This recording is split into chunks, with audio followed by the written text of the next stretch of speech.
Hi, John Stewart here from Alamo City Cello, and this is first in a series called Getting Good Sound on YouTube. We're going to dive right into microphone selection. The microphone that you choose is very important to the overall sound that you'll be capturing. A microphone is a little bit like the lens on a camera that picks up the detail and the overall depth of sound that you're creating, so you want to choose well. This was the first microphone that I ever bought. It's a Shure PG58. A lot of bands around the world love this mic because it's just a good overall workhorse microphone. It's a dynamic mic, does not require phantom power. It does require a preamp, a microphone preamp. Just a good solid all-around mic. Runs anywhere from around $50 to $100. I really like these two mics. I think they represent one of the best values out there for microphones. It's made by a Russian company called Octaves, and the model number is MK-012A.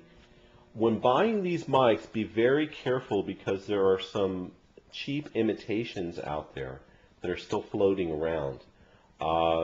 If you look on the web, you'll be able to find, certain telltale signs to let you know that these are original mics.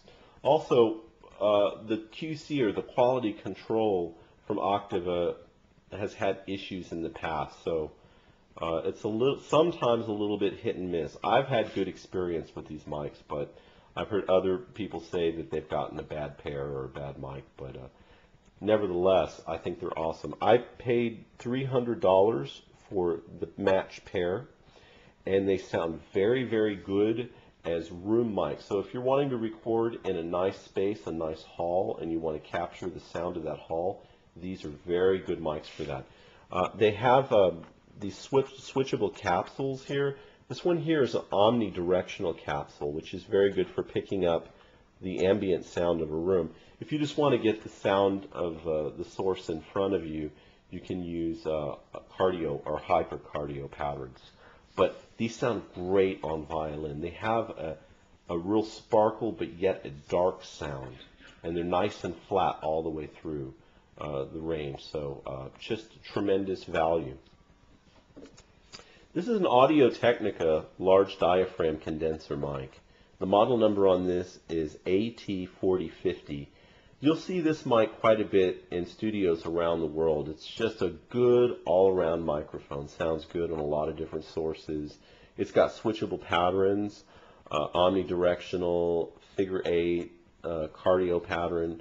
It also has a low-cut filter, so let's say you're recording in a place that you can hear the low rumble of an air conditioner.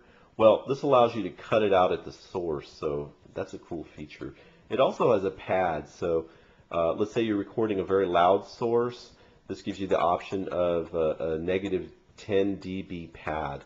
Most of the times when I'm recording, classical music, acoustic stuff, I just keep it on, I keep it flat and I keep it at 0, so because I want the full sensitivity of the mic. Just a really good all-around microphone. This is a very interesting mic right here. I just picked this up. It's made by a company called Nabi, and the model number is RSM4. It is a ribbon microphone, so the construction of this is a little different than the others. It has strips of aluminum as membranes to pick up the sound. A lot of top artists from the past and present use ribbon microphones, in their recordings. Jascha Heifetz, Sgt. Pepper was recorded. The Beatles recorded Sgt. Pepper almost exclusively on ribbon mics. So, they've been around a long time. It has a very warm and woody sound to it, and it sounds awesome on violin.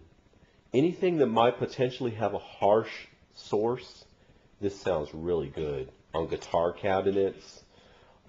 So I've fallen in love with the sound of this microphone. Other microphone companies are, high-end respected microphone companies are Royers makes a great mic, and also Coles makes a great mic. But I'll tell you, this one, I think for value is very good. This one ran me like 80 bucks from Musician's Friend, which is incredible. A few things you want to be aware of with ribbon mics. First of all, the elements, the element on the inside is very sensitive. You know, you don't want to be breathing heavy on this mic. If you're going to sing into it, go ahead and use a pop filter. And also, you want to be careful when applying phantom power to this. As a general rule, just don't apply phantom power to a ribbon mic because it can destroy it, especially if there's a short in the plug. You know, if you plug it in wrong, or you know there's a short between the two, it can destroy it. But the other thing you need to be aware of with ribbon mics is that they're fairly quiet mics. They don't have a lot of output. So you really need a preamp that has lots of clean, usable gain. We're going to get to the preamp selection in the next video, but if you haven't tried a ribbon mic, do yourself a favor and just listen. Listen to the, you know, as a matter of fact, I just recorded the Sarabande to the second Bach cello suite on this mic, so give it a listen and see what you think of this overall sound. Mic stands. When you get a mic stand, go ahead and get one with a boom on it, because, you know, if you have a boom, then you just have a lot more control over where the mic's going to go, you know. A lot of mic, basic mic stands just go up and down, but I like the ones with the boom. The other nice feature of a boom is that because you have two elements to work with, you can generally get the microphones up higher if you need to, right? Cable. Get good quality cable, because, I end up like stepping on this stuff a lot, and, you just want something that's shielded really well and the connections are really good on it. This has good connections. Monster Cable is a good brand. Excuse me. This one here is made from Planet Waves, and it's been a good one for me. Also, go ahead and get a lot of the cable. If you even think you might be recording in a hall, have the option to be able to move the mics around to different places. So get like 30 to 50 feet of this stuff per mic. And so, that's a good way, because, you want the flexibility to be able to move the mics around, because invariably the power plug will be one place, but the sweet spot will be in another, and you need to have the flexibility to be able to go where you want to go. Okay, so that's it.